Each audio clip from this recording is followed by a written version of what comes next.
Fala sócios, sejam muito bem-vindos mais um KB Cash, Mercado Imobiliário. Hoje a gente está com Jefferson Bess, Leandro Coelho e meu amigo Eduardo Vivassi. Como é que você está, meu irmão?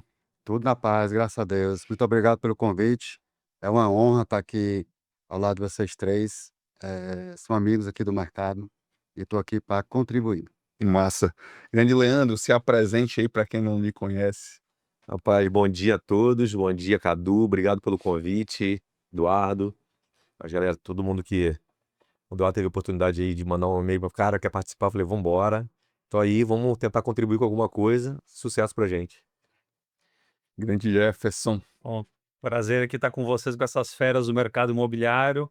Espero que poder contribuir com uma visão da Hub Engenharia. Massa, massa. Gente, vamos lá. Para a gente começar, a gente vai falar hoje, o grande objetivo desse podcast é o quê?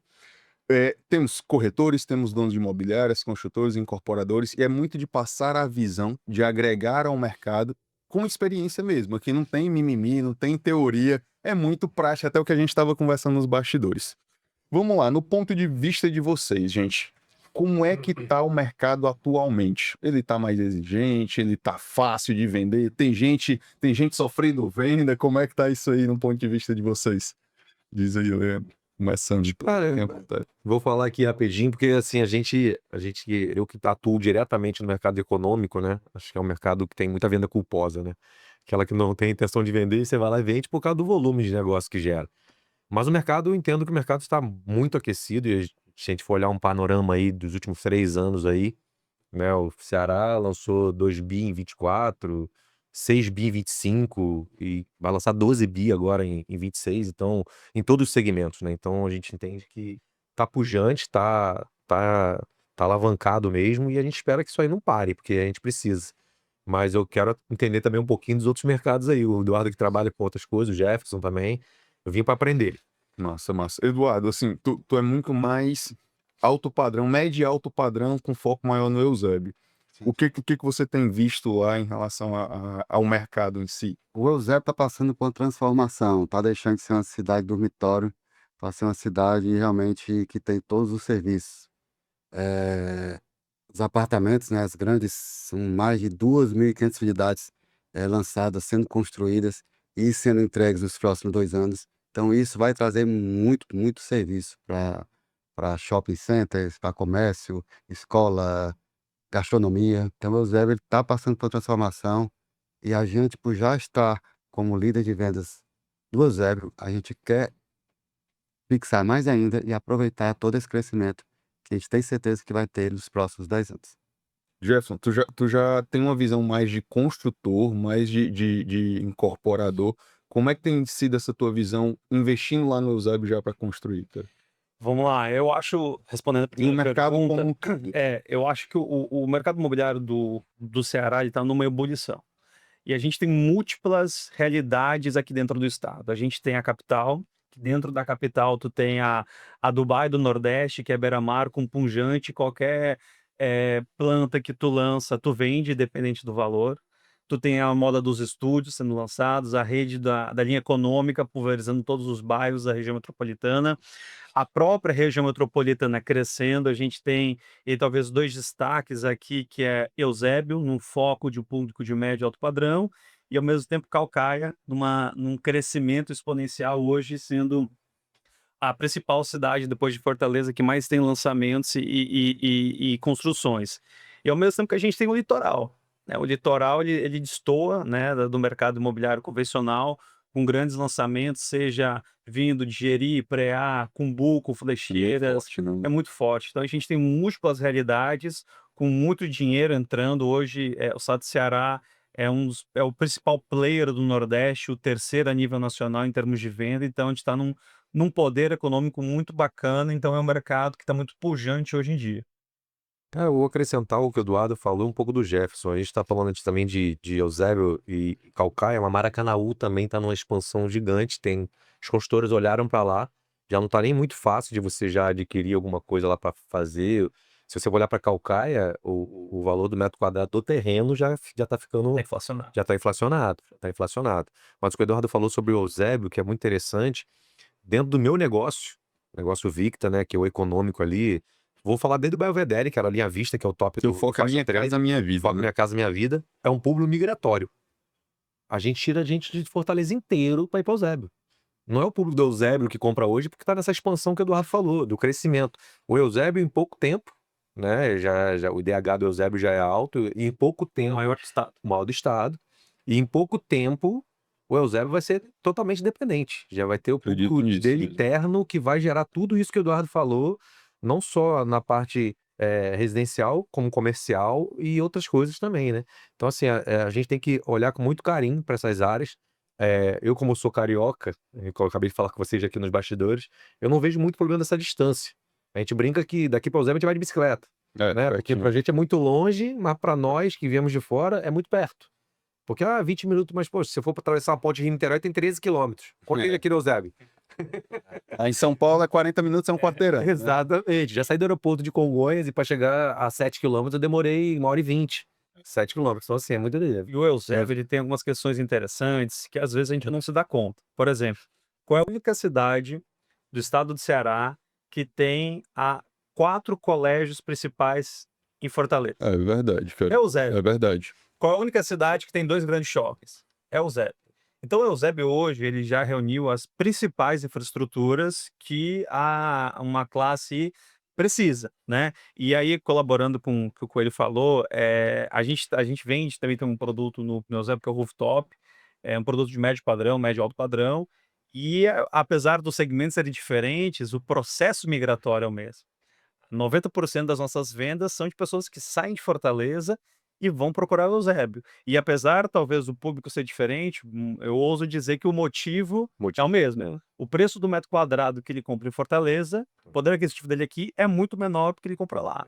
Então as pessoas começam, independente do produto econômico, médio ou alto, elas migram para o Eusébio buscando, com o mesmo valor, comprar um produto melhor, uma localização mais tranquila e ter a qualidade de vida que hoje o Eusébio consegue permitir.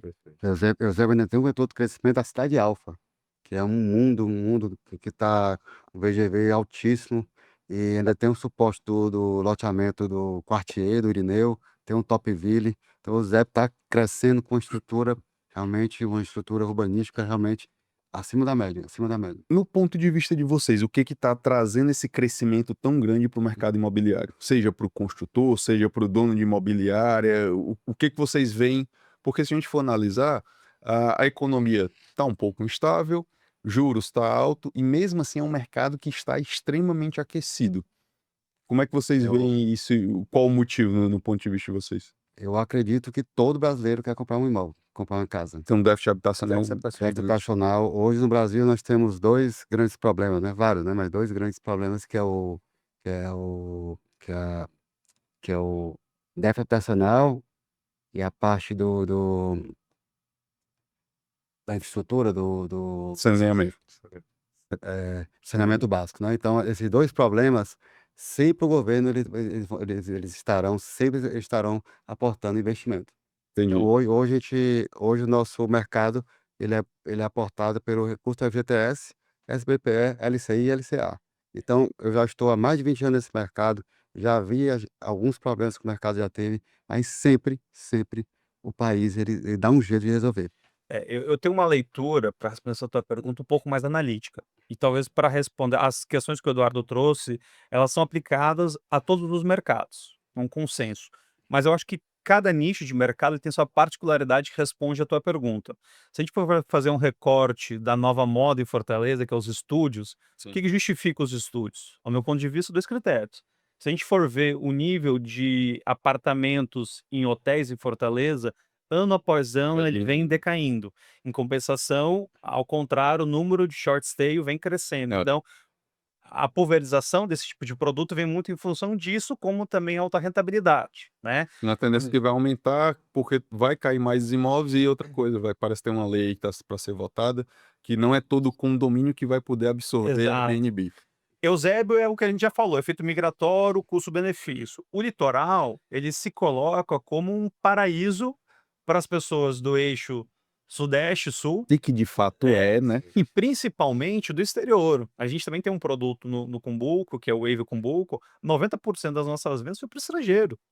E eles olham o estado do Ceará com um olhar de não só investimento, mas como um futuro de aposentadoria, porque assim, eles estão em guerra lá, né? Então, assim, muitas pessoas do leste europeu, que alguns clientes nossos estão vindo para cá, cara, ou vai ser minha aposentadoria, ou se der ruim aqui, eu vou para lá. Então, tem Que é muitas. tranquilidade de Então, outro, assim, né? a cada mercado, a gente tem que entender essas particularidades e os motivos que fazem ser aquecidos. Eu vou um pouquinho lá atrás, porque nós passamos aí há pouco tempo a questão da pandemia.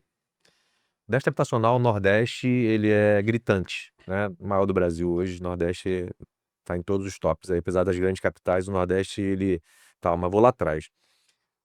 Antes de vir para a Victa, né, eu estava em outra empresa e o melhor resultado histórico dessa empresa foi o segundo semestre de 2020. Foi o burburinho da pandemia. Foi quando as pessoas entenderam que ficar dentro de casa, com muita gente, o tempo, a necessidade de ter seu próprio espaço. E isso trouxe um boom para o negócio, tanto que hoje, se você for olhar o volume das minhas vendas, eu posso garantir que 40% está entre o público entre 20 e 32, 30, 20 e 30 anos ali de idade. Ou seja, aquela galera está começando a vida, né? Começou a ganhar um dinheirinho, começou a se organizar. E nesse que vem o que o Eduardo falou sobre a questão dos investimentos do governo, onde está o subsídio, que, né, que facilita o negócio, a galera cria coragem, porque não quer mais passar pelo que passou. Ter que ficar dentro de casa, trancado, de repente uma casa, a gente sabe como é que funciona né? Hoje, o povo brasileiro não tem mais aquela questão de ter 4, 5, 6 filhos mais. Mas tem dois, né? Tem dois, tem, né, até 2 filhos ali. Você ficar dentro de um ambiente, que hoje são todos, como ele falou, estúdios, né? São ambientes menores. 30 e tantos metros quadrados. 38, 42, hoje é o que vende hoje é 32, 48 metros quadrados. Então, se ficar dentro desse ambiente trancado 24 horas, isso gera um estresse. Então, assim, antigamente era mais. Então, se você morava com seu pai até mais tarde, hoje você não quer mais. Hoje tinha gente que morava junto, né? Não quer mais. Então, assim, as pessoas também. O déficit habitacional é o que impulsiona, mas algumas coisas que aconteceram em curto prazo, passado aí, ele traz você para encoraja você a querer investir e querer dar o primeiro passo. Ainda tem um investimento, porque um imóvel hoje, no Eusébio, tem uma valorização de 13% nos últimos 2 anos, 13% ao ano dos últimos 2 anos. Então foi 26% de valorização no Eusébio, mais o ativo do imóvel que dá, no mínimo, no Eusébio, 8, 9% ao ano. Então a gente tem um ativo de mais de 20% de valorização, por ano no Eusébio. Então realiza sonho e ainda consegue ganhar dinheiro. Uma coisa que a conta era feita da planta até a entrega do imóvel, 30%, né? Antigamente era feita essa conta. Ah, você valoriza 30% do seu imóvel até a entrega. O Mirante, que você deve ter vendido bastante com a gente, lá na Victa. O Mirante, Vendi e comprei. um andar alto do Mirante, no início da com Lagoa, era 270 mil. 270 mil andar alto do Mirante. Quando nós fomos entregar o produto, nós tínhamos algumas unidades de térreo, era 360 mil térreo. Hoje um Mirante é 490 mil reais. Eu comprei o 1201 Mirante, Aí. 285 Olha mil. isso. Quanto vale hoje? Hoje vale 420, 430 mil reais. É porque você tá sendo tímido, porque tem gente vendendo 480 lá. Então, Mobiliado, essas coisas. É. Mobiliado, não sei como é que tá o seu, mas É. já estruturadinho, mobiliado e tal, com os móveis, tipo uma porteira fechada, 480, 490 mil. É Eu não- 420 seco, né? eu não quis ter trabalho e alugar por temporada, que eu ia pegar um pouco mais, tá lá alugar lá, 3 mil reais, Olha isso. de boa. Olha isso. E assim, hoje como é que vocês veem essa questão do digital para atração desse cliente, cara? Porque antigamente tinha muita questão de colocar o stand, casa modelo, até a gente estava conversando que a casa modelo do rooftop é fantástica e tal. Inclusive, eu convido todos a conhecerem aqui. A Vivaz pode levar aí vocês a conhecer o melhor empreendimento do Eusébio, está à disposição. Só tem o problema rooftop, que se for, você vai comprar. Porque é atrativo demais, né? Problema para quem, né? Problema para quem? Pra mim, né? Que eu tive lá com a minha esposa. E assim, como é que vocês veem hoje essa questão do digital no impacto de vendas dos empreendimentos? Cara, é absurdo. Algumas pessoas não sabem, mas eu tenho também uma veia docente, né? Eu sou professor também da pós-graduação da Unifor, e uma disciplina que eu leciono lá é justamente transformação digital. E a gente aborda muito isso de olhar para a sua empresa, né, e entender qual é a estratégia digital que essa empresa tem. E eu gosto de pegar o exemplo da pandemia. Nós, construtoras convencionais, a gente não está preparado para ter uma jornada de cliente digital. Por exemplo, se eu quiser entrar no site hoje da Victa, quiser comprar um apartamento no site, eu consigo? Direto, Não consegue. faz o contato, tem que fazer o contato. Tem que fazer o contato, depende do ser humano. É. No meio da pandemia, como é que a gente ia vender apartamentos? Não podia ter stand de venda, não podia ter atendimento. Ninguém vendeu. Quem foi a maior construtora que vendeu no meio da pandemia? Vitacom.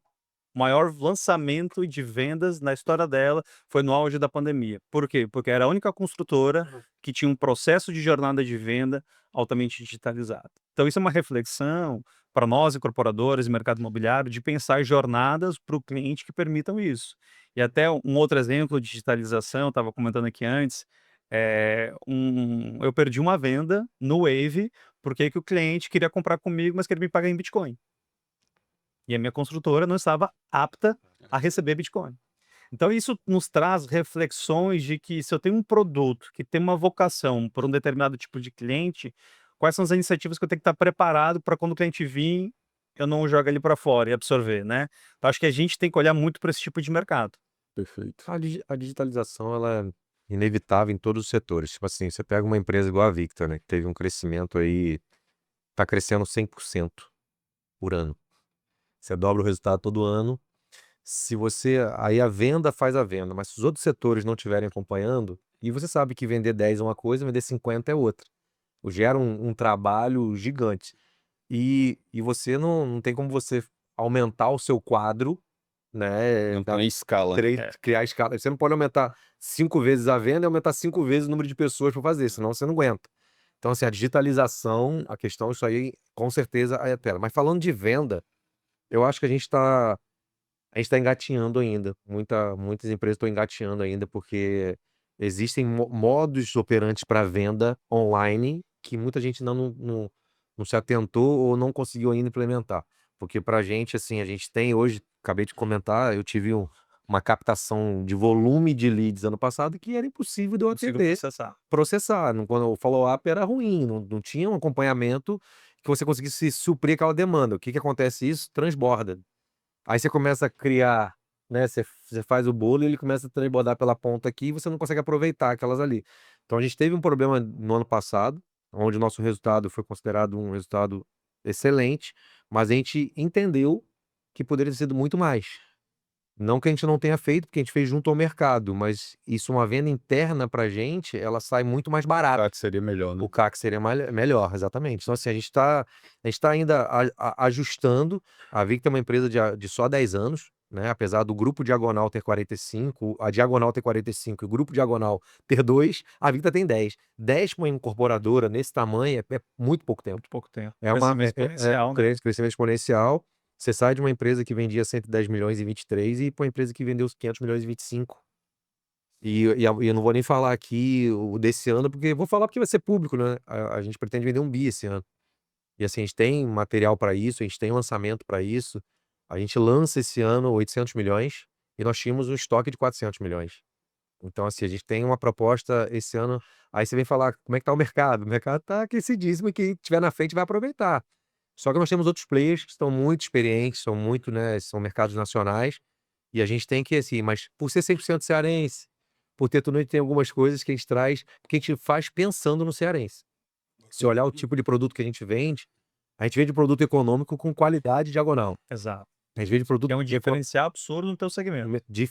totalmente. A gente vende um produto econômico com qualidade diagonal de negócio. Que é até difícil fechar a conta, né? Porque querendo ou não, tem que dar uma reduzida, tem É que mais manobrar apertado, ali. mas a gente prefere correr esse risco, porque a empresa não abre mão da qualidade, a empresa não abre mão dos seus valores. Então às vezes a gente faz uma coisinha, de repente fica um pouquinho diferente do mercado em termos de valores, mas se a pessoa for olhar para a qualidade, ela vai entender que ela está comprando um produto diferente, Então, um valor agregado um ali. valor agregado.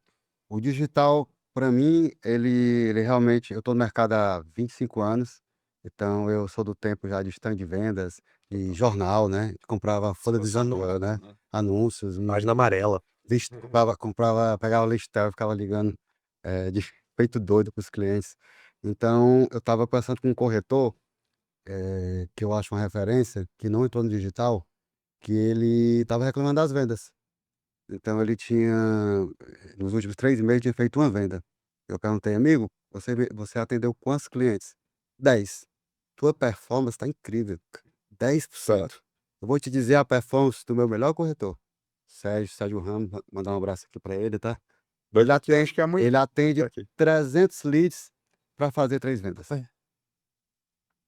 Então, o digital escala, não tem como. Então, aquela frase de: "O mais conhecido sempre vence o melhor", é muito verdade. E quando você pega alguém que consegue escalar e é excelente, aí É a junção perfeita, né? o céu é o limite. Então, o digital, sem digital hoje, você não consegue atender 30 clientes no mês, você não consegue. Eu E você precisa do digital para poder escalar. eu tenho uma visão muito parecida com a do Jefferson, que é um mercado que tá muito aquecido, é um mercado que, os players ainda são muito reticentes. A grande maioria acha que digital é só tráfego pago, aí o lead vem desqualificado e tal, e o follow-up, e a métrica, tá, quantas pessoas eu tô atendendo, para quantas eu tenho que converter. Posicionamento, vou dar um exemplo que eu brinco muito com os nossos mentorados, que é o quê? Cara, tu não é um panfleteiro digital. E a grande maioria, ó, tá aqui esse imóvel, tem 3 quartos, é assim, cara, se posiciona, gera autoridade, faz um conteúdo que percorre todo aquele funil de o cara não te conhece, começa a te conhecer, começa a gerar relacionamento e vender. E eu vejo que ainda falta muito isso. E não é falta nem de verba. Porque muitas vezes a gente estava conversando que às vezes os caras, cara, vamos investir em tal imobiliária, tu quer quanto de tráfego, como é que a gente faz? O grande detalhe é falta de estruturação mesmo e metodologia, enfim, para entender que o digital pode alavancar muito mais além do tráfego pago. Cadu, eu vou falar, desculpa, Jefferson, só complementar aqui, porque eu fico muito. Eu tô rodando algumas imobiliárias, né? Porque, como eu sou responsável tanto pela área comercial de house quanto de imob, eu fiz questão de começar a visitar as imobiliárias para entender um pouco da metodologia de cada um. E o que que me surpreende, né? Falando dessa questão do funil de vendas ali. Como como dispara de um para o outro, assim. Na house, a gente tem um racional aonde era um terço, um terço. Tudo que você captava, tudo que você atendia, visita. De visita, 30% virava pasta e 30% virava venda. Perfeito. No mercado, é 10 para 1. Aí eu fico assim, cara, será que o volume realmente é só o que faz o negócio acontecer? Porque assim, gera muito volume. Às vezes, para o mercado de imobiliária, eu fico pensando assim, será que está assustando esse cliente? Porque eu vejo assim, algumas imobiliárias que você vai, eles não trabalham com meta de atendimento, trabalham com meta de pastas. Então é uma pressão para você pegar a documentação do cliente, para você formar uma documentação, para você mandar para uma CCA fazer uma consulta, que eu acho que aquilo ali dá talvez Assustado. por isso não tenha a conversão que tem de repente uma house, que é um atendimento mais. Vem aqui na minha loja, eu sou da empresa, Café, né? vamos tomar um café, exatamente, vamos tomar um café. Vamos gerar um relacionamento O primeiro. crachazinho da empresa, sou aqui, vem cá, tem um decorado. Porque assim, nem todas as empresas trabalhavam com decorado, né? Mesmo as grandes, entendeu? Mesmo as grandes, algumas trabalhavam com decorado, outras não. Então, assim, agora já entenderam que precisam ter um ambiente de atendimento mais negócio. Eu vejo uma galera se movimentando aí. Os concorrentes diretos nossos estão com lojas gigantes agora, com muita estrutura para fazer o negócio. Mas eu acho que eles entenderam que também que assim, as imobiliárias têm que começar a entender também que é o seguinte: tudo bem, o volume é legal, tá? Mas quanto isso está trazendo para você de retrabalho, de cansaço? Porque isso cansa. É. E o cara sabe assim, É. pô, tem que atender 10 para fazer um. Pô, é cansativo. Pô, mas se eu atender 10, monto 3 negócios e fecho uma. Poxa, Coelho, mas a mesma conversão. Cara, mas esse aqui você tá trabalhando o restante ali, não fugiu de você. Sim. O cara tem que buscar mais 10 depois. A gente tá não, ele tá trabalhando ali, dentro daqueles 10 ele só conseguiu 3, você faz um retrabalho, porque não é que o cara não tenha feito o negócio na hora. E você tá ajustando esse cara pro negócio futuro. Aí acompanhamento, follow-up, Aí tudo. aí eu te pergunto, quantos corretores que trabalham econômico, que é um trabalho mais processual, estão em alta performance durante 5 anos? Não tem. É difícil. É fácil. Difícil. No Cara, setor no setor de É um médio, é um ano de maturar. É um ano, cara. no setor de médio, que é um setor que menos processual e mais comercial, mais habilidade mesmo humana, os corretores fazem 10, 20, 30 anos, vivem disso, vivem realmente o mercado, então eles são corretores 24 Os horas. corretores de mercado é um ano de validade do cara. Então ele Um ele ano. ele vira gerente, depois vira dono imobiliário, os melhores, né, eles acham, né, que de maneira errada, que crescer é trabalhar o médio, o alto, né, É. às vezes não é. Então realmente, ratificando esse seu pensamento, você consegue ter um resultado durante 1, 2 anos. É. Necessidade, você está desempregado, né, Isso. você tem que levar realmente eh, dinheiro para casa, mas chega um momento que você não Não suporta mais. suporta, cansaço demais. A visão que eu tenho é porque eles são muito ligados em lead, as imobiliárias que eu tenho atendido, ou construtoras, lead, principalmente o corretor, cara. Lead, ele fica até desanimado se não chegar lead, só que ele não entende que não se trata de lead, se trata de lead qualificado. E como essa qualificação que não é feita, chega de qualquer jeito, deixa eu pegar teu documento, enfim, não, Isso virou moeda de contratação, tá, Cadu? Você contrata o cara e diz o seguinte: eu vou te dar 3 leads por dia, que aí é 90 leads.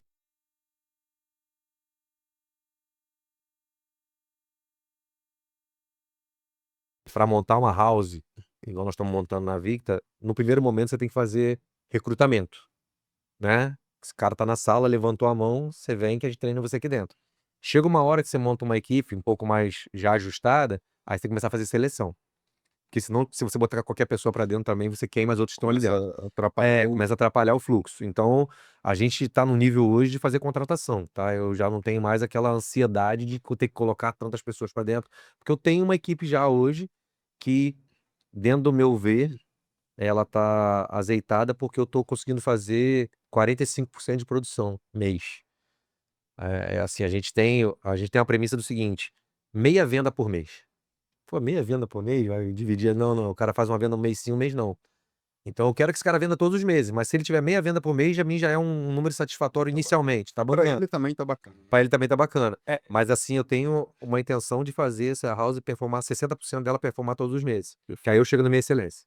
O Coelho Eduardo aqui tem absurdamente mais experiência com corretor do que eu, mas eu olhando de fora, né, como incorporador, eu vejo que também teve uma mudança muito brusca do corretor, porque ele deixou de ter aquele papel ativo, de ir atrás do cliente, seja numa panfletagem, numa ativação, né, se tornou muito passivo, né, ele fica esperando o lead cair, seja de uma campanha e tudo mais. E às vezes isso, eu acho que talvez não é muito saudável para o corretor, porque ele fica, entre aspas, acomodado, esperando, né, que o lead vai cair. Nem sempre cai, porque se a imobiliária não der ou se a consultora não der, ele vai ter que gerar seu próprio conteúdo. Então acho que às vezes é muito salutar esse mix. É importante o lead chegar, mas ao mesmo tempo é importante também ele estar em campo e criar outros tipos de iniciativas para ele também ir atrás do cliente. No mercado de médio do Eusébio, o mesmo lead está na mão de todo mundo. Quem é que ganha no lançamento? É quem tem o Instagram mais qualificado. Então não é o lead qualificado. Então qual é o cliente, em regra, que vai sair de casa com a sua família, que não vai stalkear o corretor? Então é por isso que as imobiliárias no Eusébio hoje, pelo menos a Vivaz não, né, ela não faz mais tráfego pago no Instagram dela, porque eu estaria concorrendo com Os próprios corretores. os melhores corretores do Eusébio, que realmente você dá uma stalkeada, os cara realmente trabalham com excelência, aquela prova social, né, aquela autoridade. Então hoje você tem que se qualificar para o lead, porque a gente fica muito incomodado, muitas vezes, com o lead que não compra, sendo que eh o lead que não compra, você pode fazer tudo certo. Você pode ter o melhor processo do mundo, o melhor Instagram, o melhor follow-up, a melhor jornada De acompanhamento. de acompanhamento, ele não vai comprar. Se Jesus Cristo descer, ele não vai comprar. É. Então a gente acaba, não validando um processo que a gente está montando, porque o percentual é muito baixo. Então, já pensou você ligar 10 para 10 pessoas só vão atender?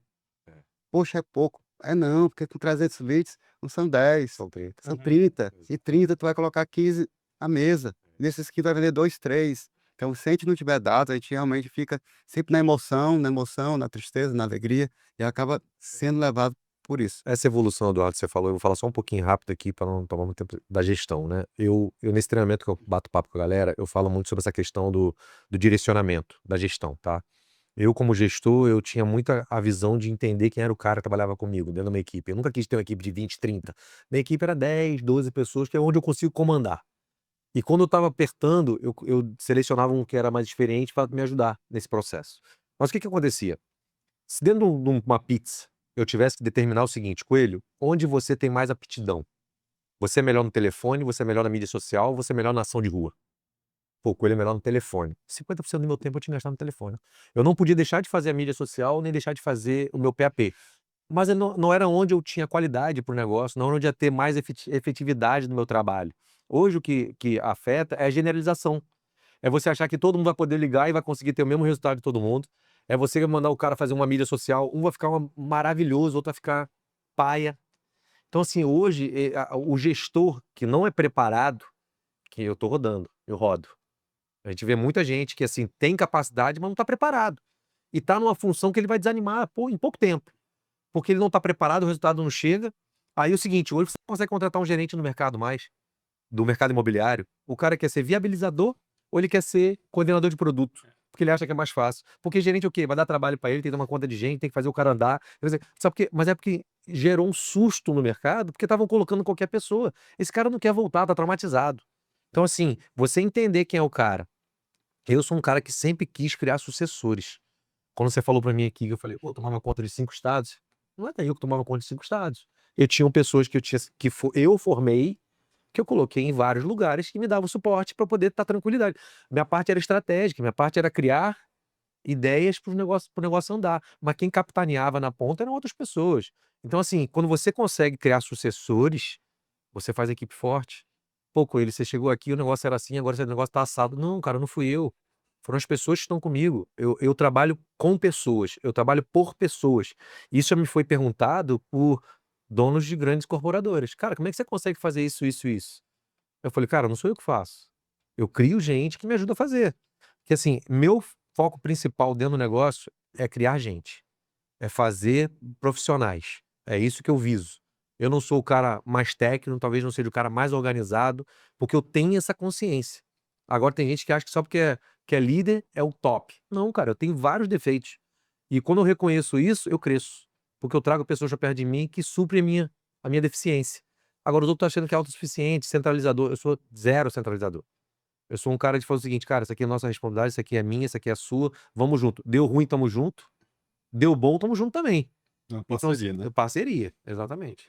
Cara, e assim, beleza, montar time, a parte de ficar muito passivo mesmo, eu noto muito isso, que eu vejo muito, quando a gente entra em algum projeto, eu vejo muito, não é nem maioria, mas muita gente utiliza a estrutura do escritório para tomar um cafezinho, para estar no ar-condicionado, para comer um biscoito, mas não gera movimento, não fica pensando, cara, como é que eu produzo um conteúdo para esse imóvel? Como é que eu me posiciono na internet? Como é que eu uso tecnologia para escalar o meu negócio? E assim, no ponto de vista de vocês, essa mão de obra tá mais qualificada, tá menos qualificada? Como é que tá esse trabalho? Porque assim, vou dar a minha opinião. Cara, a porta de entrada para ser um vendedor do mercado imobiliário é gigantesca. Só que do mesmo jeito que a porta de saída também é maior ainda. Porque o cara entra, acha que vou fazer uma venda, vou ganhar 50 mil e me aposentar, que em geral é o pensamento que eu vejo. Como é que vocês veem esse corretor? Ele está mais preparado? Como é que vocês analisam isso? Isso é a síndrome de Chicó. Tô rico, tô pobre. Não, eu vejo, e assim, não foi só um dono de imobiliário, construtora que eu já trabalhei, que fala isso, que o cara ganha 50 mil, ele some, mas ele não some até acabar o dinheiro, até quando tá perto de acabar, não. Depois que acaba, ele não tem mais, ele, não, opa, vou voltar. Eduardo falou aqui que, pô, né, nos bastidores que o Eduardo falou, pô, o Coelho das imobiliárias, ele é Coelho. Os outros achavam que eu era contra as imobiliárias, os outros achavam que eu, pelo contrário. Eu falei isso? Não. Quando tem gravado, vai parar. Então, assim, o Coelho não tinha. Cara, criaram um estereótipo quando o Coelho era só de house, que o Coelho era isso. Não. Mas aqui, o que você falou aqui era o seguinte: se o cara entra no negócio e não dá certo, o problema é do negócio, o problema não é dele. É. Ele não consegue olhar pra dentro. Se ele tem um êxitozinho, ele tira férias. Ele vai gastar esse dinheiro todinho até voltar. E se ele se é um cara que tá diferente fora da curva, ele monta imobiliária. Então o mercado é esse, não tem pra onde correr, o mercado é esse. E não é aqui só não. Tô falando aqui porque eu vivo aqui há 5 anos e já entendi o mercado e tudo isso. Eu entrei no mercado imobiliário em 2007. Em 2007 eu entrei no mercado imobiliário. E logo depois veio Minha Casa Minha Vida, né? O que aconteceu? As portas foram abertas de todo quanto é jeito. Para você tirar um crédito antigamente, era matemática financeira, desenho arquitetônico. Para você tirar o crédito, como o Eduardo tirou o crédito, tem certeza. Era uma prova do OAB para tirar o crédito. Aí passou a ser português e matemática. Aí passou a ser o cara chegar lá e te dar o gabarito. Então assim, começou a entrar qualquer pessoa. a profissão de corretor de imóvel é a mais democrática do mundo. E também o cara não sai preparado, né? Ainda tem isso. Quando ele faz o preço, ele não sai preparado. Então, não sai exatamente. Então, assim, a gente teve um problema do seguinte, eu acho super legal ser a profissão mais democrática do mundo. Não tem sexo, não tem religião, não tem cor, não tem etnia, não tem idade, não tem nada. Eu acho mó barato isso. Só que eu acho que essa porta de entrada, quando você vai contratar, você tem que entender um pouquinho também. Porque não adianta, como eu falei, recrutamento e seleção. Eu acho que tem que começar a pessoa a fazer um pouco de seleção. Porque dentro desse meio aí, não é só o cara que está despreparado para o negócio. É o cara que tem uma intenção diferente. É o cara que não tem a responsabilidade que a gente precisa que ele tenha. São vários fatores. E eu já passei por muitas coisas nesses quase 20 anos aí. Entendeu? Já cansei, já saí um pouquinho também para dar uma respirada, para Legal. botar a boca fora da água, entendeu? Eu já fiz isso. Mas assim, quem tá full time dentro do negócio, 20 anos, cara, é muito cansativo. Porque passa coisa por vocês ali que são inacreditáveis. Então eu acho que é o seguinte, eu acho que tinha que ser feito uma exigência de requalificação, X tempo. Porque é o seguinte, as coisas mudam, as regras mudam, as obrigatoriedades mudam. Porque assim, hoje o crédito já está se movimentando para venda que, de repente, a venda que for feita, que ela não for para frente por algum motivo, existe uma penalização não só para o incorporador, para o construtor, tem que haver uma responsabilidade do corretor. Entendeu? Então, assim, já tem alguns movimentos sendo feitos porque estava gerando muita irresponsabilidade. As pessoas faziam de qualquer jeito, não olhavam só para o negócio, olhavam só para o bolso. Isso é perigoso para o negócio. Porque, né, para quem incorpora, que tem o custo. Primeira visão que eu tenho é o cara, no meu ponto de vista, é deixar de ser corretor para se tornar um consultor imobiliário. É esse o ponto. E assim, ele assumir muito mais o papel de profissionalismo, porque vou dar o exemplo da Vivace, não que aconteça lá, mas assim, a Vivace oferece uma estrutura para o corretor, Perfeito. só que em contrapartida, a Vivace está em movimento. O corretor também tem que estar em movimento. É uma troca, do mesmo jeito que o construtor acredita na imobiliária, a imobiliária acredita no corretor também, então tem que estar todo mundo em movimento. Se eu ficar só aqui, tá? Eduardo, me manda os leads que eu tô aqui esperando, pronto para vender. Aí, meu amigo, uma hora até o próprio dono da imobiliária vai cansar de, cara, tu tem que se movimentar, O irmão. problema todo, assim, todo mundo fala assim, Coelho, você tem 20 anos de negócio, por que você não monta uma imobiliária? Eu falei, cara, eu queria ter a coragem que o Eduardo tem. Queria ter a coragem que o Gerson de incorporar também, mas também vende lá. Então, assim, eu queria ter essa coragem porque é o seguinte, o corretor é o seguinte, o corretor faz todo o negócio, mas se der algum problema, a responsável é a Vivace. É. O Eduardo dá água, café, estrutura, ar-condicionado, computador, dá tudo pro cara. E o cara faz a venda e ganha o dinheiro. Mas se der um problema, é quem é o representante? É a Vivace. Então, assim, não é venha a nós, vosso reino, o negócio. É só venha a nós. Porque o cara é o seguinte, deu uma ele pede pra sair, ele vai pra outro lugar. E eu vejo muito isso, Vai- pulando de galho. em galho. O nome desse Não tá mercado. dando lead, eu vou pro outro. Não tá dando lead, eu vou pro É outro. porque eu acabei de falar, o problema nunca é ele. O problema é o lugar onde ele está, o imóvel que ele vende. O problema nunca é ele não consegue olhar pra dentro. É uma outra coisa que eu falo lá no meu bate-papo lá, que eu faço esse treinamento, eu falo muito sobre isso, pra você olhar pra dentro. E não esperar a bomba explodir. Que você desanima quando você tenta e não consegue. Se eu tento, não consegui, tô vendo os outros conseguindo, o que que eu faço? Eu vou no meu gestor, eu vou no dono da imobiliária. Cara, eu tô fazendo isso, Tô isso. em movimento, né? Tô em Me movimento. ajuda, né? Me ajuda, tô quero fazer o negócio. Eu tô aqui todos os dias, eu tô aqui, tal. Como é que eu faço pro negócio acontecer? Me ajuda, eu quero. Mais do que qualquer um, eu quero Ó, fazer. Exato. eu já quero aprofundar isso aqui. Eu acho que muita gente está trabalhando pelo motivo errado. Só pra grana. Então, eu sofro muito na parte de gestão, né? Hoje, ter uma remuneração bacana que eu tenho como gestor é muito mais difícil do que como corretor de imóveis. São menos habilidades. E E é muito mais problema para você mesmo, né? Se a gente for analisar. é muito mais problema. E eu ainda hoje eu sofro muito, porque, porque às vezes eu me pergunto, vou vender? Vou gerir? Vou vender? Vou gerir? Ah, melhor vender, porque o dinheiro é mais rápido, né? E tem menos problema. Mas gestão é o meu propósito. Ontem foi meu aniversário e eu recebi muita combustão mesmo de gratidão das pessoas. E eu tenho certeza que Deus está olhando para mim, você não vai vender. Não tente vender. Porque você nasceu para ajudar corretor. Então, para mim, isso é muito importante. Eu vejo muita gente querendo ganhar dinheiro, ego, para comprar um carro. Não que isso seja errado, tá? Não. Pelo amor de Deus. Mas eu vejo muito corretor trabalhando pelos motivos errados. Então, E qual que é o motivo certo? o motivo certo, Deixa. propósito. Você entender realmente, eu vou ganhar dinheiro, mas vou ajudar quem? Ajudar quem? Dá pra fazer os dois juntos, É, né? eu fico olhando aqui para cima, aí Deus olhando para mim e diz assim: tu vai ganhar dinheiro, beleza. Tu vai ajudar quem, meu irmão? Não vai ajudar ninguém, só tu. Não, não vai ganhar mais não. Então eu já vi muitos corretores escalando e muitos caindo, viu? E só os que ficam é que realmente tem um propósito.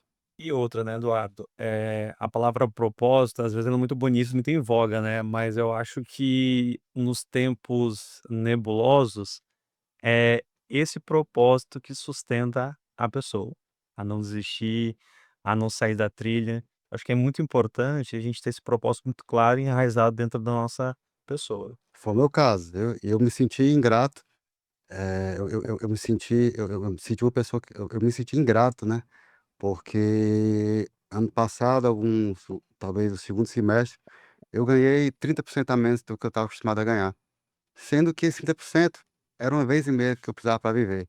E mesmo assim, eu balancei, eu não quero mais isso não. Mas o propósito me fez me reconstruir, me reconectar para o time e voltar a escalar, voltar a crescer, Eu, e é que nem o primeiro trimestre agora do eu trabalhei em grandes incorporadoras, né, no Brasil. E eu sempre deixei muito claro para as pessoas que estavam comigo, eu sempre tive muito contato com as pessoas com a alta gestão, né, das empresas. E eu sempre deixei muito claro para eles, cara, o dia que eu não der 100%, eu peço para sair. Não precisa me tirar, eu peço para sair. Eu brinco muito com o Joãozinho hoje, lá da Victor.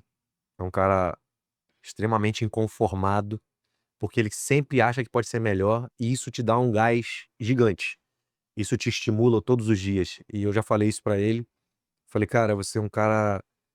Até na época eu usei até você é um cara insatisfeito, né? Mas não é insatisfação de não estar satisfeito com o que tá acontecendo. Inconformado. Inconformado. É inconformismo, exatamente. Ele vê possibilidades que às vezes a gente não vê. E às vezes, pra quem tá aqui, acha que a cobrança é excessiva, mas não é. É porque dá pra fazer. E eu já falei isso pra ele, falei: "Cara, você é um cara inconformado que estimula a gente". Só que eu deixei claro pra ele também do seguinte: "Quando você me cobra, eu já me cobrei. A sua cobrança me faz lembrar da minha cobrança. E isso me ajuda". Porque que é o seguinte, quando a gente vai abrir o ano que estabelece uma meta pra gente, eu já faço a conta de quem vai fazer o quê. Eu já sei quem são meus gestores, Tem todo um qual plano o percentual pra cada um, porque é o seguinte, meta não é assim, ó, temos que fazer isso, não é assim. E eu olho pra meta do seguinte, eu olho no detalhe, tipo detalhe do seguinte, cara, no último trimestre o Cadu representou X% do meu resultado. Então nesse mês aqui eu vou jogar no peito do Cadu um percentual do resultado maior, porque ele tem capacidade pra isso, eu vou estimular ele pra isso, vou mostrar pra ele que ele pode pra isso e vou recompensar ele por isso. Ninguém cobra quem não acredita que entrega. Quem não pode Não entregar. tem. Exatamente. Eu brinco que você nunca pede pra um jumento falar inglês. Exatamente. Não vai entregar. Exatamente. Então eu faço dessa maneira. Então quando ele vem me cobrar, às vezes ele me cobra e fala: "Não, vai dar certo", e dar certo pro dono de empresa é coisa que tem que matar o coração dele. Eu falei: "Cara, fica tranquilo que vai dar certo". Ele fica angustiado. Eu falei: "Cara, mas é o seguinte, vai dar certo porque eu acredito, o que vocês estão me entregando está dentro do que eu entendo que vai, tem um esforço a mais". Tanto que quando eu falei em 2024 que eu cheguei, que nós tínhamos feito um resultado até o meio do ano e ficava muito distante pra gente bater a meta do ano, eu chamei todos os meus gestores dentro do escritório, lá no nosso auditório, e chamei o Joãozinho também. Conversei com todos eles, fiz um bate-papo, mostrei qual era a nossa necessidade para alcançar o resultado. E do nada eu peguei um flip chart e eu tinha feito um banner onde todo mundo se comprometia em fazer o percentual que a gente precisava no final do ano. Todo mundo assinou. Eu falei: "João, assina também". A João: "Lógico, assina, vamos bater e tal". Eu falei: "Mas agora vem aqui, ó". Eu fui botei a outra página assim, era um bônus pra galera. Agora vamos nos comprometer, né? Falei: "Cara, todo mundo tem que se comprometer, então vamos nos comprometer". Aí o que aconteceu? No ano passado, pra gente alcançar o resultado, ele ofereceu o bônus. Porque ele entendeu que aquilo dali não era só o esforço, era uma recompensa, tinha que ter uma recompensa. E não é só pensando no dinheiro não, isso aí é reconhecimento, entendeu? É reconhecimento, você saber o seguinte: "Cara, os caras fizeram um esforço além", porque nossa meta era 350 milhões, nós fizemos 500 milhões. Nossa. É porque nós chegamos no meio no terceiro tri, o resultado estava encaixado já.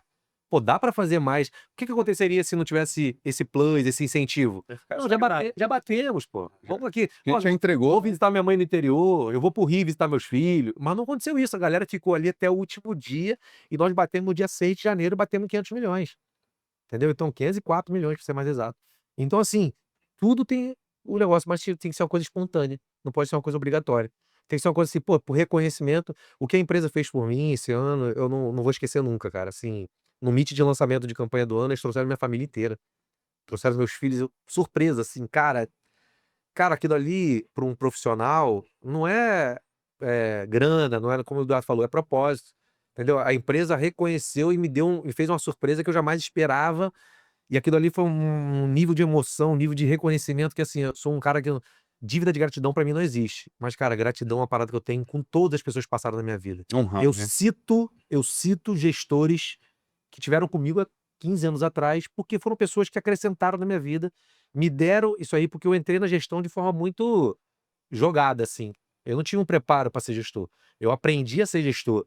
E assim, hoje, graças a Deus, eu tenho resultados muito expressivos onde eu passei e agradeço a isso. E tô aqui na Victa para fazer. Eu falei pro João, o dia que eu não der 100%, eu vou vir nessa mesa aqui e vou pedir você para sair. Porque eu tenho hombridade para isso. Eu não vou ficar aqui ganhando seu dinheiro, não vou ficar aqui enchendo linguiça. O dia que eu não estiver preparado ou não estiver mais estimulado por isso aqui, eu vou pedir para sair porque todos os lugares que eu fui, eu saí pela porta que eu entrei. Pela da frente. Só essa.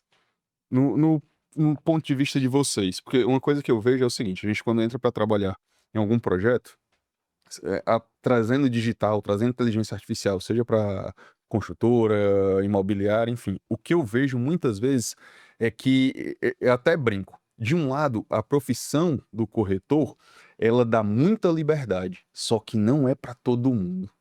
O que que eu vejo? Falta um planejamento, o cara tá focando só na venda lá do imóvel, mas, cara, tá, quantos leads eu tenho que trazer? O que que eu tenho que fazer? Qual é a minha rotina? Todo dia eu tenho que fazer isso, tenho que atender tantas pessoas, tenho que mandar tantas mensagens, e não existe essa organização, não existe quantos conteúdos. Vou dar um exemplo, tem muita questão do conteúdo, a gente até monta a grade de conteúdo para a pessoa, só que ela acha que, ah, ela não coloca uma reunião de negócio no mesmo patamar de produzir conteúdo para atrair o cliente. É se sobrar tempo.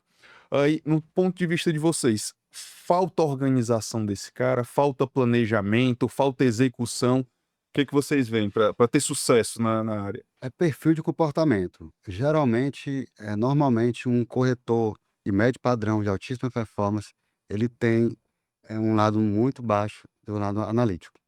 Então, se a gente insistir demais, a gente pode fazer ele até desgostar da profissão. O Coelho e o Jefferson sabem que são de consultoras, a dificuldade de organizar o processo. É muito eh, eu acho que a imobiliária, a construtora, ela tem que ter um setor para receber aquela forma desorganizada que o corretor gosta de mandar, né, dentro de um limite aceitável, para poder organizar, fazer esse trabalho que o corretor não gosta, não se esforça, né, não trabalha nisso aí. Então, IA, digital, processo, regra, isso é muito complicado para o corretor. Eu tenho um corretor que trabalha todos os dias, de 8 às 6 da noite. Se disser que tem um plantão de vendas amanhã, de 9 às 10 da manhã, ele chega 9h30 e sai 9h50. Porque, principalmente os melhores, que não gostam de ter aquele sentimento Ter preso, né? de estar preso. Então a gente tem que também, flexibilizar, conversar, alinhar, para que a gente consiga fazer o corretor estar no nível máximo de performance e trazer resultado para a gente. Eu não tenho tanta experiência quanto vocês, mas eu, assim, como eu venho do digital, trabalho 15 anos no mercado digital, eu coloco o corretor como uma espécie de closer. Deixa ele focado em conversão, meu amigo. Todo o restante, se você puder facilitar a atração, a qualificação ó, vai atender esse cara, mostra esse imóvel, faz esse follow-up e não estraga, para ele é o ideal. Porque, de fato, quando começa a ter muita complexidade, acaba perdendo talentos porque não sei se é perfil, não sei o que é, mas já notei isso. Eu aprendi uma coisa com o Eduardo. Não quando força muito não que o cara... Uma das primeiras coisas que o Eduardo me ensinou quando eu entrei no mercado do Eusébio, né, que é um mercado completamente à parte dos que a gente já estava acostumado, ele me disse assim: Jefferson, só que no Eusébio tu tem corretor, captador, que que é aquele cara performático nas redes sociais, que traz 20 leads, mas que não sabe apresentar um produto. Tu tem um corretor que apresenta produto e tu tem aquele corretor que é o de fechamento. Então eu acho que também tem que entender qual é o perfil do teu corretor e deixar ele trabalhar onde ele performa bem. E aí tu vai unindo skills Juntando. uma hora de um fechamento ou de um atendimento e tudo mais. Cara, eu tô aqui, é porque todos os insights que eu tô falando aqui é o que eu falo lá no meu bate-papo, porque é muito completo nesse quesito, porque uma coisa o corretor não tem, meta pessoal. O corretor não sabe elaborar uma meta pessoal. Normalmente ele chega no ambiente de trabalho e o gestor dele pede a ele qual o resultado que ele espera dele, e aquilo ali ele vai fazer. Essa questão da autonomia, a liberdade da autonomia, ela era uma libertinagem muito grande. A galera, não, hoje não vou de manhã, não. Ah, bota o dedo pro céu pra saber Deixa onde o eu vento ver. vai, pra onde vai levar ele, exatamente. A meta pessoal, a elaboração da meta pessoal, faz com que o cara tenha produtividade e consiga perpetuar dentro do negócio. Agora, a gente tem lá uma dezena de variações de pessoas, né? A gente tem pessoas que são mais captadoras, pessoas que são mais fechadoras, pessoas que são... Eu falo muito sobre o atendente do vendedor. Eu mostro a diferença do atendente pro vendedor para ele. O atendente é o cara que te recebe bem, dá um sorriso no rosto, sabe te explicar e tal, mas não está preparado para as pré-objeções do cliente. Ele não consegue fazer o fechamento, ele não sabe o time do fechamento, ele não sabe que o fechamento tem algumas etapas do fechamento. E o vendedor não, o vendedor é aquele que ele capta qualquer coisa que você fale para ele para usar contra você. Né? Vai lá, Sabe o sabe, caminho das pedras. Todas as objeções são para o é meu aquela produto coisa, te ajudar. tudo que você disser poderá ser usado contra você na venda, né? Aquela coisa. Poderá e vai, né? Poderá e vai, exatamente. Então, assim, eu falo muito sobre isso. Eu falo sobre o atendente, o vendedor, dou exemplos, porque eu passei por isso. Eu passei por uma situação que vocês falaram há pouco tempo aí de ganhar dinheiro no primeiro mês de venda, ganhei muito dinheiro. Eu falei, eu vou ficar rico aqui, pô. Não, agora. Aí no segundo mês nada, terceiro mês nada, quarto mês nada. Falei, opa, calma aí, parei. Aí comecei. Eu não sou o cara mais organizado, mas eu precisei entender como é que funcionava o negócio para eu ter resultado. Então eu falo sobre atendente, o vendedor, eu falo sobre a questão da meta pessoal, mostro de forma figurada para o cara entender, porque tem o visual, tem o sinestésico, tem o auditivo. Exatamente. Então, assim, você tem que. Não adianta você querer falar para um cara que é visual, você vai só falar, entendeu? Se o cara é auditivo, então você vai falar e o cara não vai entender. Então, assim, eu só sei conversar escrevendo. E com meus treinamentos tem que ter o flip chart, que eu vou desenhando algumas coisas, porque eu quero que todo mundo capte a mesma mensagem. Então é legal que a gente faça esse entendimento da sua equipe, não só para direcionar para a meta, como para direcionar para onde, como chegar nessa meta. E a meta pessoal fala isso. O que o Eduardo me pede para o corretor dele é uma coisa, e o que eu preciso para viver é outra. Se a empresa disser para mim coisa, tem que fazer uma venda. Bacana. Uma venda eu vou fazer. Aí, Eduardo, toma uma venda. Mas pagou.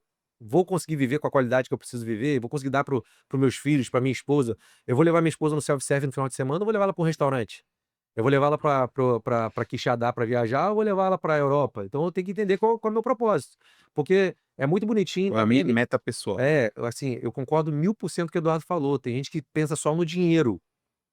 A gente tem que pensar no propósito, e o propósito é o seguinte: eu tenho que ganhar dinheiro para proporcionar alguma coisa para o negócio. Mas não é só isso. Então, assim, eu tenho que saber dividir isso. Então, eu penso muito nessa questão e eu direciono as pessoas que trabalham comigo nessa questão. De como que a gente faz para poder chegar até o resultado que a gente quer. Meta pessoal, saber a hora de você entrar, a hora de você sair, saber como apresentar e como. Eu falo, né? Eu falo bastante, né, gente? Fica à Faz vontade. Cara, aqui é um podcast. Se não fosse para falar. mas faz parte. Então, assim, um dia a gente vai ter a oportunidade de eu apresentar para você, para o Eduardo também lá, de repente, esse bate-papo que a gente faz, porque eu gosto de trazer, e eu trago essa questão, eu falei, trago muita vivência, né? O que eu já vivi. Eu já fui o cara que errei pra caramba quando eu comecei, igual ele falou. Eu vendi muito. Primeiro dia, no primeiro mês de corretor, eu ganhava R$3.000, trabalhava no Jornal Globo, ganhava R$3.000. Aí eu vou pra corretagem e ganho 21. Falei, 7 meses do meu trabalho tá aqui nesse. Isso aqui em um ano. Um ano paguei uma dívida, comprei carro, fiz não sei o que e tal. Você endividou o dobro. Agora vou lá comprar ganhar mais 21. Aí o que acontece? Você vai a zero. Bull. Aí você fala, cara, agora eu tô endividado com o carro. Então, assim, foi uma coisa que eu errei pra acertar. E várias coisas que eu falo foi onde eu errei pra acertar. Isso aí é que me trouxe pra essa visão. E sobre a gestão, o que mais me fez errar no início foi querer ser amigo. Só ser amigo. Que quando eu assumi a gestão, não, que isso, não, O dia que eu falei assim, não, cara, não pode não. Aí eu virei o estrela, eu virei o cara que não servia mais, eu virei o cara que. Então, assim, eu Subiu a acabei. cabeça, né? Subiu a cabeça e tal. Mas não era um não de negativo, era um não, cara, esse momento não. Vamos pro. Que nem todo mundo tá preparado para ser gestor. Perfeito, É. perfeito. Por isso tem que identificar, preparar essa galera. No teu ponto de vista, Jefferson, você que é mais de incorporador, construtor. Cara, para mim é muito mais complexo, porque os meninos aqui lidam com venda 100%. Então o público deles é muito próximo entre si. A minha é uma incorporadora, então eu tenho pessoas analíticas, finanças, a galera de obra que lida com uma multidisciplinaridade, pessoas do comercial. Então, assim, eu tenho que ter lá em casa eu tenho muita fé, né? Eu tenho várias velas e vários santos, assim, porque tu tem que ter um discernimento de saber lidar com diversos perfis de gente. Então, assim, a minha empresa é uma empresa enxuta, de único dono, que sou eu, e que eu permeio do atendimento a um cliente a tomar a decisão de obra e desse fazer o despacho financeiro. Então, no mesmo dia, eu tô com, sei lá, um sapato social, uma camisa social, fazendo um atendimento de rooftop.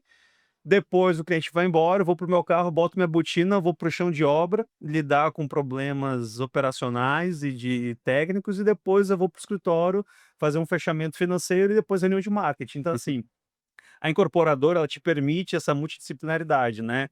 Então, assim, é saber lidar com pessoas, né? Cada vez mais eu foco muito em saber lidar com diferentes tipos de pessoas e entender que todas elas estão certas, não é meu ponto de vista que é o que vai prevalecer. Eu acho que quanto mais a gente entende isso, internaliza, mais fácil fica se relacionar. Acho que esse é o caminho que eu tento seguir, pelo menos. Bacana. Ô Jefferson, é fácil liderar um time de funcionários? É difícil. Tu imagina liderar um time de clientes, porque o corretor de imóveis é o cliente da imobiliária, é o primeiro cliente da imobiliária. Então, às vezes, cumprir um processo dentro de um time que te traz resultado, você tem que ter muita coragem para Mas poder sabe o que executar. que eu concordo contigo, Eduardo? Assim, talvez uma das minhas principais características que me ajudam no meu dia a dia é a minha capacidade de escutar. Porque, por exemplo, quando a gente, de novo, trazendo aqui o exemplo do Eusébio, é, a primeira coisa que a gente fez quando foi entrar no mercado foi escutar. E a gente buscou o Eduardo. Então, eu tinha as minhas verdades, meus dogmas, e não adianta eu querer imputar isso de cima para baixo, que o mercado não funciona assim, né? Então, assim, eu acho que eu escuto isso, seja do Eduardo, quando a gente vai definir uma estratégia comercial, seja de um campo, de um servente meu que diz, doutor, o que tu acha dessa ideia? Então, acho que essa nossa capacidade de ter, e aí não é só escutar, aquela escutativa, né? De entender e compreender, acho que isso facilita muito o nosso dia a dia. É muito engraçado, eu vou contar uma história rápida aqui minha mãe, eu trabalho com imóveis há 19 anos, mas eu trabalho na área comercial há 20 e pouco, e eu venho da área comercial. Fui um cara que nasci na área comercial com meu pai. Meu pai é um cara que só tem a segunda série primária, mas nunca vi gente com a habilidade tão grande para lidar com pessoas igual a ele. Meu pai já há 30 anos, ele é acamado, ele teve um AVC hemorrágico quando tinha a minha idade, e hoje ele vive acamado, minha mãe cuida dele há muito tempo, e minha mãe teve agora me vendo nesse evento, quando trouxeram a minha mãe. Minha mãe nunca tinha me visto, né, dentro do ambiente desse e tal, falando pra 800 pessoas e tal, o teatro estava lotado. Aí ela perguntou pra moça do RH assim: "Essas pessoas aqui, quem são?" Aí ela falou assim: "Seu filho toma conta de todas elas." Ela falou: Passa, né? Ontem ela me liga: "Filho, você tá bem? Você dormiu bem?" Você saiu, ela nunca mais sabia o direito depois disso. Ela tá achando o seguinte, que eu fico que eu fico tomando conta de todo mundo. E o estresse, minha mãe me trata como se eu tivesse 8 anos de idade ainda. "Não, não vai ali não, olha, você vai comer isso hoje", minha mãe trata assim ainda. Então assim, cara, é muito bacana a gente ter essas coisas novas e assim, eu fico vendo lidar com pessoas. É uma parada que é muito louca, né, Eduardo tá falando aí de você ter clientes, assim, é uma parada muito louca, mas é uma parada que eu não me vejo longe. Sabe, de formar pessoas, de conhecer pessoas novas. Como eu trabalhei, eu sou carioca, né? Morei em São Paulo, morei no Sul, morei em Minas, morei em Manaus, trabalhei em Pernambuco, trabalhei na Bahia, trabalho aqui. É uma especificidade de pessoas, são características diferentes, são tratamentos diferentes. Quando eu fui para Manaus, eu fiquei assim, cara. Um amigo meu falou assim: "Cara, você vai lá para vender oca de 3 andares?" Eu achava piada, Manaus era só selva, né? Então, assim, cara, uma experiência incrível. Então, assim, você conhece pessoas novas. Eu sempre soube chegar. É muito legal isso, eu sempre soube chegar, sempre fui um cara que ouvi muito antes, né, a escuta ativa te permite você ter, né, você ter um maior entendimento do negócio e faz você tomar decisões que tal. Lógico que às vezes nem todo mundo vai ficar feliz, né? Você tem que desligar alguém por algum motivo, tem que fazer alguma coisa, mas faz parte do negócio. E eu deixo muito claro que isso não é pessoal. E normalmente, um dos meus melhores amigos, o Mauro, lá do Rio de Janeiro, o melhor amigo hoje, foi um cara que eu desliguei quando eu comecei na gestão. Hoje ele é um dos meus melhores amigos dentro do mercado imobiliário. Até hoje ele me liga para me pedir consultoria quando ele quer mudar de ambiente de trabalho. Cara, tô num lugar assim, não tá assim, assim, assado e tal. O que que você acha e tal? Eu falei, cara, vai por aqui. Eu falo porque é a visão que eu tenho. Mas sempre com a sinceridade que eu conversei com o Eduardo, que ele falou que foi bacana, porque acho que nada tratado é caro e a verdade cabe em qualquer lugar. Eu acho que se você pede uma opinião, você tá disposto a ouvir o que for, Exato. né? E absorver aquilo da melhor maneira possível. Então eu trato muito assim com as coisas. Já pra gente finalizar, eu queria uma dica de vocês para quem tá assistindo aqui a gente, que tá nesse mercado, que quer acelerar mais, ou quem já está bem e quer ir além. Assim, o que que vocês poderiam falar? Uma dica, cara, vai nesse rumo aqui, faz isso, é desse jeito aqui, é algo palpável para esse cara botar em prática. Certo? Eu quero dar uma dica para um corretor de imóveis, né, que está começando. Tenha paciência, tenha paciência. O mercado não é fácil. Você não vai ganhar 5, 10 mil reais por mês, da noite pro dia. E tenha paciência. E realmente se pergunte para que você está nessa profissão. Então, se você realmente não tiver essa resposta, não entre no mercado, porque realmente a maioria se frustra. Mas quem consegue ter sucesso realmente não tem profissão melhor do que corretor de imóveis. Nossa. Eu vou falar para que essa pessoa ela não se deixe levar só pela mídia social. Porque você vê muito burburinho em muito lugar e quando você chegar lá não é uma realidade. Procura um lugar que possa te dar uma estrutura para você começar, se você estiver começando, uma estrutura de treinamento, de direcionamento, que tenham pessoas que possam te dar o caminho para que você tenha êxito e nada existe sem esforço. Se ele não tiver também.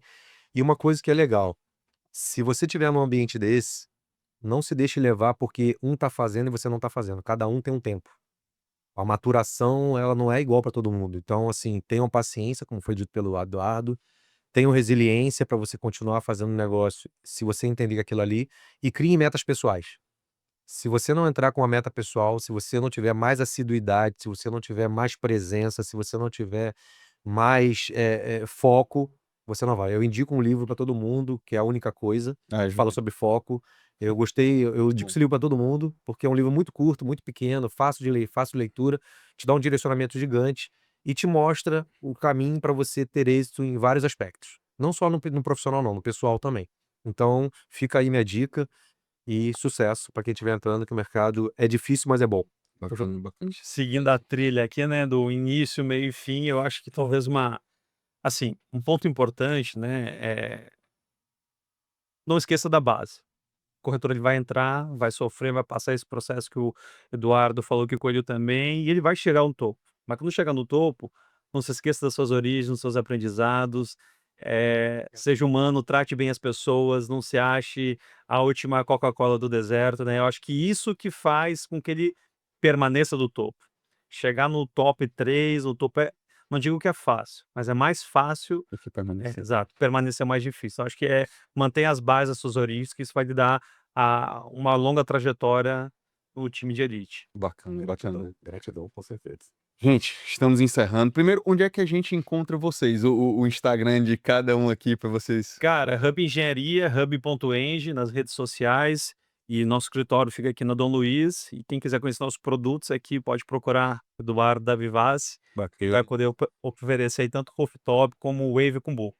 bacana, bacana. Grande Coelho, onde é que eu lhe encontro, meu amigo? Você me encontra no Ceará inteiro, né? A Poca é o chuí do Ceará Já vi que é o Brasil de todo. todo, né? Se Deus quiser, É o presente. futuramente o Brasil todo, mas por enquanto no Ceará, toda a região metropolitana e Fortaleza também. Mas nós temos aí lojas no Shopping Parangaba, temos uma loja aqui na Santos Dumont, né? Vigílio Távora ali com Santos Dumont também, no Quartier, naquele nosso ali. E temos a loja no Shopping Eusébio também, lá no subsolo do Shopping Eusébio, estacionamento, ali perto das clínicas. Então nós temos aí lojas espalhadas por toda a Fortaleza e também produtos se você quiser produto no Eusébio nós temos, quiser produto em Fortaleza nós temos, quiser produto no Maracanaú nós temos, quiser produto na Praia do Futuro nós temos, produto lá no Cumbuco também nós temos, pé na areia. Então se você precisar, produtos que estão ali encaixados, muito deles dentro do Minha Casa Minha Vida, e alguns SBPE pontuais, mas são produtos muito encaixados para todo mundo que quiser conhecer a empresa. Bacana. E o Victor, arroba? Tem a Victa Engenharia, né? E tem também o nosso Victa Vendas, Bacana. né? E Cadu, tu já tem teu primeiro corte aqui na fala dele, que ele deu spoiler, não sei se ele percebeu. Falou, por enquanto, no Ceará, em breve, todo o Brasil aí, Bia. Deu o primeiro corte. Rapaz, cenas do próximo capítulo. E grande Eduardo, onde é que ele encontra, meu amigo? Eu tô simplesmente o dia todo no Palmares, lá no Eusébio. É só acessar meu Instagram, é eduardo.coutinho_vivace. Lá tem um Linktree bem bacana, tem nas páginas da Vivace Portal, Vivace Alfa, Vivace Eusébio, Vivace Financia, que é uma empresa do nosso ecossistema, tá bom? Também um Linktree bem bacana dos produtos que a gente pode no Eusébio. Bacana, Tá? bacana. Acessou minha página, tem muita coisa legal lá. Meus amigos, obrigado pelo papo. Você que tá aqui com a gente, se inscreva no canal, já dá o teu like aqui. E galera, muito obrigado pelo papo de hoje. Obrigado a você. Valeu. Valeu, valeu. Nossa.